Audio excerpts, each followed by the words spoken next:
En tant que prêtre, il a consacré sa vie au service de sa congrégation et à la diffusion de la parole de Dieu. Mais que se passe-t-il lorsque sa foi est remise en question et qu'il se retrouve sur une nouvelle voie? Aujourd'hui, nous vous présentons l'histoire remarquable d'Hilarion Agi, désormais connu sous le nom d'Hilarion Agi, et l'histoire de son incroyable transformation. Cette histoire vous surprendra et vous inspirera. Vous êtes tout aussi important pour moi. Une sage histoire sur l'islam a commencé il y a environ 20 ans. Mais il a récemment dit sa shahada et est revenu à l'islam depuis l'enfance. Sid s'est retrouvé à la recherche de Dieu lorsqu'il était enfant. On lui a appris à croire en un Dieu calviniste, qui lui a semblé peu aimant et peu compatissant. La théologie lui paraissait sèche et sans intérêt. Ce type de Dieu n'apportait pas à Sid la paix dans sa recherche d'une connexion plus profonde. Il a essayé de se connecter avec les Tao, a étudié le bouddhisme et s'est astreint à la méditation zazen, mais il n'a pas réussi à trouver la pièce manquante du puzzle. Certains bouddhistes américains lui ont suggéré de lire des rumeurs,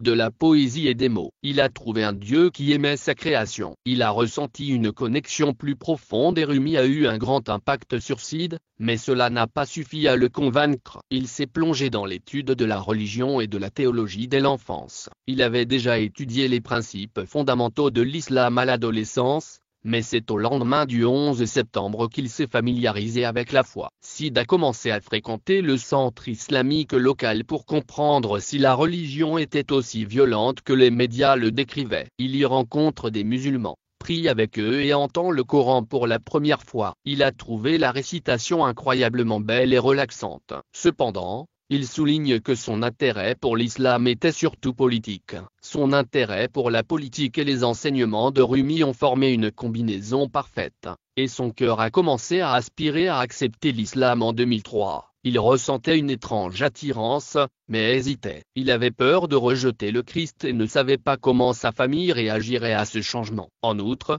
il craignait d'être considéré à tort comme un terroriste malgré sa forte attirance. Il a pris du recul et a essayé de trouver le vide dans son cœur dans le contexte chrétien. Au début de la vingtaine, il a opté pour une orthodoxie chrétienne, mais admet qu'il s'agissait d'un compromis. Il s'est jeté dans l'orthodoxie, qui était une bien meilleure alternative au protestantisme. Mais l'islam lui convenait encore mieux. À l'époque, il n'avait pas le courage de choisir, et il décida donc d'assouvir sa passion dans le zèle. L'Église l'a remarqué et il a rapidement obtenu les rangs de la prêtrise. Il commença à apprécier son ministère et se sentit chez lui lorsqu'il se tenait devant l'autel. Il reconnaît que la graine de l'islam a été semée dans son cœur, mais il a su garder une distance saine par rapport à elle. Il a entretenu une relation d'amour-haine avec l'islam entre 2010 et 2018. Les attentats se sont multipliés en Europe, mais il a su garder son équilibre. Parfois, il détestait l'islam, parfois il envisageait de se convertir. L'attraction était toujours très forte,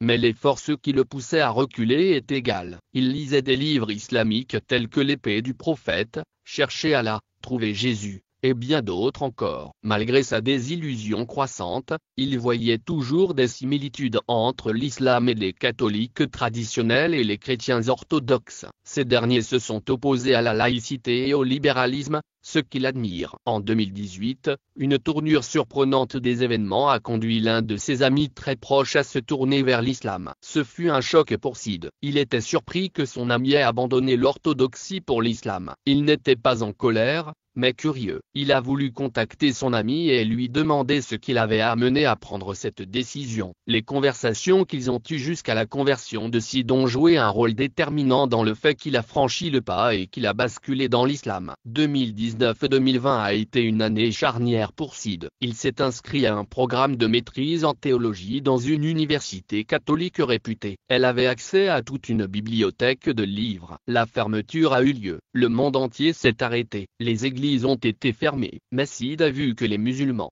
en raison de la nature de leur culte, pouvaient toujours se prosterner et toucher leur front au sol. Ils n'avaient pas besoin de médiateur. Leur lien avec leur Dieu était toujours intact. Bientôt, Syed est retourné dans l'Est, là où son voyage vers l'islam avait commencé. Il a rejoint le centre islamique après le 11 septembre. Il a pris la route avec un exemplaire du Coran sur son tableau de bord. Il avait enfin décidé de franchir le pas. Comme le dit Syed, mon désir de soumission m'a finalement ramené à la maison. Je vais maintenant m'y plonger plus profondément. Mon voyage a commencé. Un voyage de retour vers Dieu. Je ressens de la paix, de la joie et du soulagement. Exprimant la shahada dans l'un de ses articles de blog sur Medium, Syed déclare: une graine plantée il y a des années s'est épanouie. Nous souhaitons la bienvenue à Syed au sein de l'Union européenne et nous prions pour qu'il reste fidèle à cette religion. Le retour à l'islam de Syed a réjoui l'Oumma musulmane. Les chrétiens, en revanche, ont été choqués et déçus. Michael Lofton, diplômé du Christendom College, a exprimé sa profonde tristesse en apprenant cette nouvelle. Lofton connaissait personnellement Syed et l'admirait beaucoup. La dernière fois qu'ils se sont parlé, c'était en 2017. Syed passait lentement de l'orthodoxie orientale au catholicisme et envisageait de faire un monastère. Et voilà que, sorti de nulle part, il accepte l'islam. Lofton a adopté un point de vue équilibré après avoir analysé le blog de Syed et a déclaré que le fait qu'il ait pris l'orthodoxie comme compromis montre que la fondation était. Il a commencé par sympathiser avec Syed, disant qu'il sait ce que c'est que d'avoir un manque de paix et que ses prières l'accompagnent. Cependant, il a fermement déclaré qu'il croyait que la véritable paix se trouvait en Jésus et que la paix dans l'islam n'était que temporaire. Il a ensuite invité Syed à revenir au christianisme lorsqu'il sera prêt. Il a également encouragé son peuple à l'accueillir à bras ouverts. En tant que musulmans, nous sommes convaincus que Syed trouvera la paix éternelle dans la religion de l'islam. Nous sommes certains qu'il continuera à apprendre la beauté de cette religion et la tranquillité qu'elle peut apporter. Nous sommes convaincus que sa conversion profitera à la Oumma et incitera d'autres personnes à découvrir le véritable esprit de l'islam. Nous savons que vous avez apprécié la vidéo d'aujourd'hui. Elle a renforcé votre iman, n'est-ce pas? Nous aimerions connaître vos commentaires et vos réflexions sur cette histoire inspirante. N'oubliez pas d'aimer cette vidéo et de vous abonner à notre chaîne afin que nous puissions continuer à vous proposer des histoires inversées et des nouvelles tendances.